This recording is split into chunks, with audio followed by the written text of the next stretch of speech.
Good day po mga bayang karerista.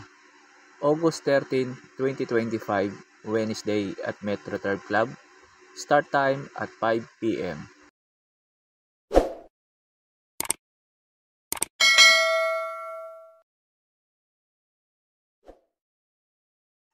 Start na po tayo.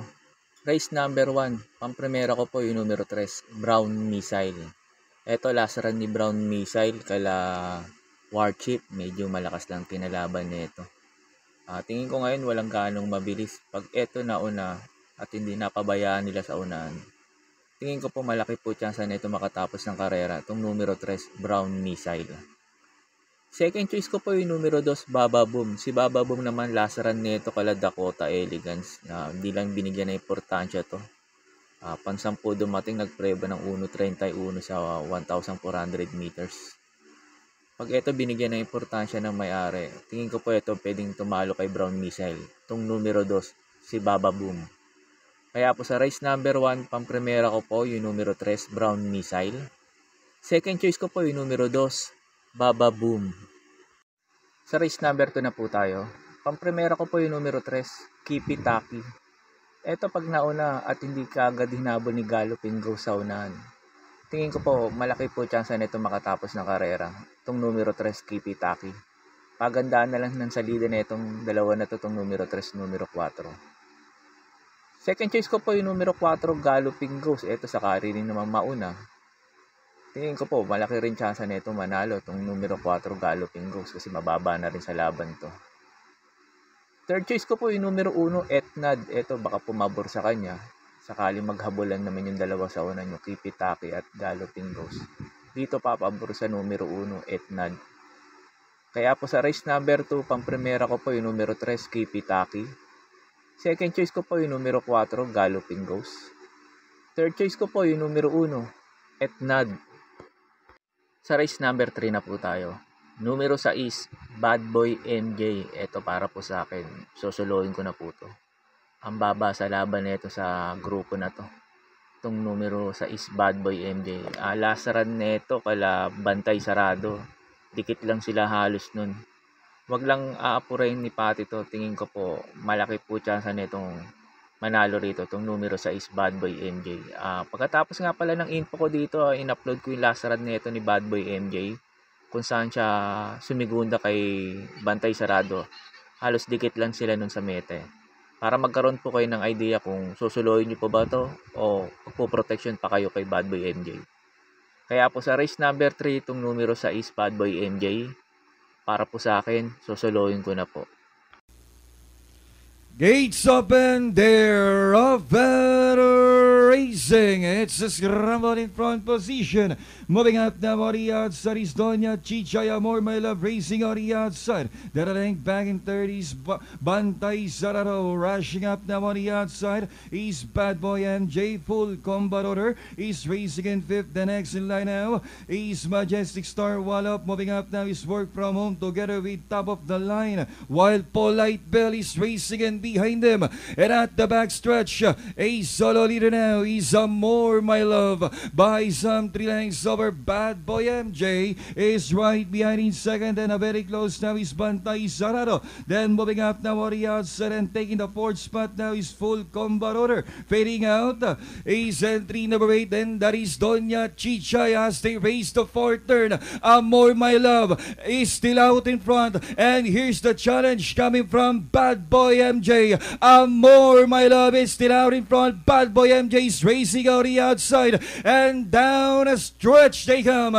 It's now entry number 10, Amor, my love, and Bad Boy MJ keep on fighting it out for the audience, and is taking in his Bantay Sarado. Joining them now is Full Combat Order. It's now Bantay Sarado, Bad Boy MJ in the middle, Full Combat Order, and finally it's Bantay Sarado wins the race over Bad Boy MJ, close for 3rd between Amor, my love, and Full Combat Order, Majestic Star. There we have it, racing fans. Our first race is over, and runner number 1, Bantay Sarado with A.R. Villegas crossing the wire first, and our Sa race number 4 na po tayo. Pampremera ko po yung numero 4, Glenda's Magic. Eto, maigsi ang karera ngayon, 1,200 meters. Tapos wala pang gaanong mabilis na pwedeng humabol sa kanya ngayon, itong numero 4, Glenda's Magic. Pag eto nakalayo at nakapagpahinga sa unahan, tingin ko po malaki po tsansa na itong manalo. Itong numero 4, Glenda's Magic. Second choice ko po yung numero 7, Ache Holly. Ito sakali naman nilang habulin si Glenda's Magic sa unahan o hindi maganda itakbo ni Glenda's Magic. Ito pwedeng tumalo sa kanya, itong numero 7, Ache Holly. Kaya po sa race number 4, pampremera ko yung numero 4, Glenda's Magic. Second choice ko po yung numero 7, Ache Holly. Sa race number 5 na po tayo. Ito sa mga nagtitipid at jamadista. Tingin ko po pwedeng soloin to itong numero 8, Primero Soldado.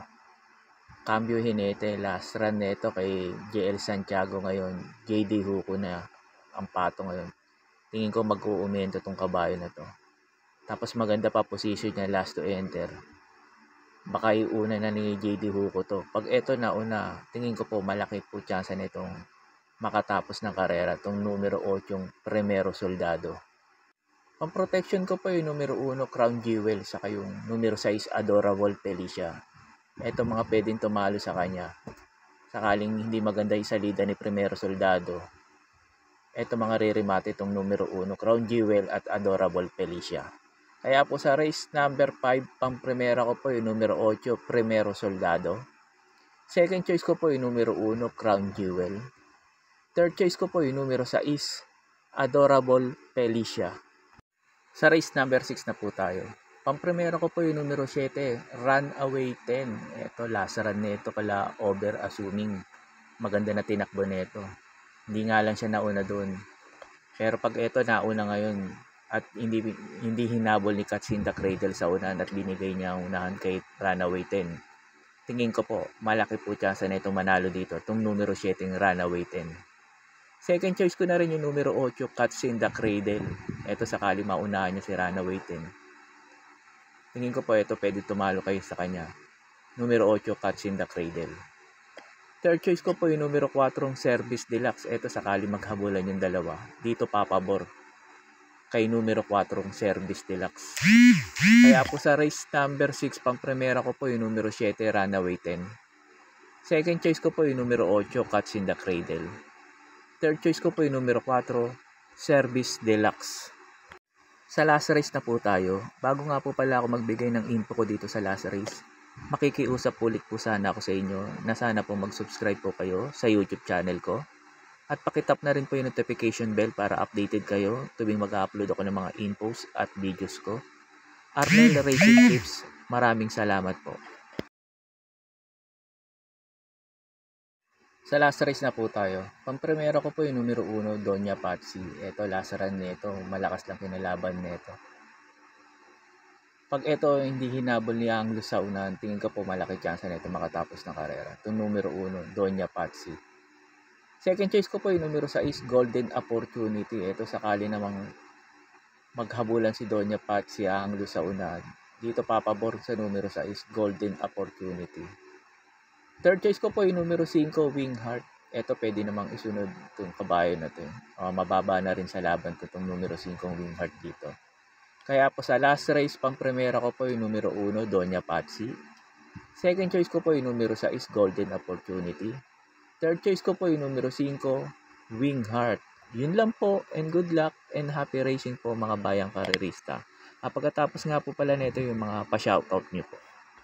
May pa-shoutout po si Sir Erickson Victoria. Pinapa-shoutout niya yung tatay niyang si Major Ermi J. Rosol na retired Major Cecil Silveriete ng Crossing Tondo, Manila.